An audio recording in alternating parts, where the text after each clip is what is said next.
In today's video, I'm going to teach you how to copy a component from the Layers panel into a new file. By the end, you'll know exactly how to take an existing component from one project and place it neatly into another using the Layers panel on the left and a simple right-click workflow. First, look to the left side of your workspace for the Layers panel. This panel lists everything in your current file organized by frames, groups, and components.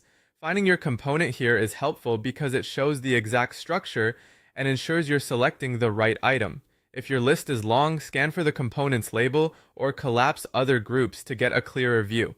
Next, click on the component you want to move. Make sure you select the full component itself, not just a child layer or an instance nested inside. A good sign you've got the right thing is that the entire component highlights in the panel, and its name is clearly selected. If you accidentally click a smaller layer, just try again on the parent component in the list. With the component selected, right-click on it. This opens a context menu that's tailored to what you've selected, which is why starting from the Layers panel is so reliable. In that menu, choose Copy. This action places the component onto your clipboard with all its properties intact, so you can bring it into another file exactly as it is. Now go to your new file. You can switch tabs or open the destination file, however you normally do. The important part is that the new file is active and ready to receive your pasted content. Once you're in that file's canvas, right-click where you want the component to appear.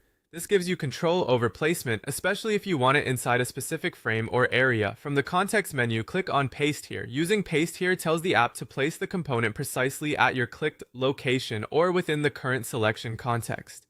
In most cases, this keeps your layout tidy and avoids unexpected placements at the top left of the canvas. After pasting, give it a quick look to confirm everything transferred correctly.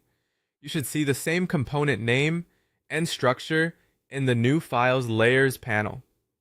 That's it. You navigated to the Layers panel, selected your component, copied it, moved to your new file, and used Paste Here to drop it exactly where you wanted. This simple, reliable approach helps maintain consistency across files and speeds up your workflow without any guesswork.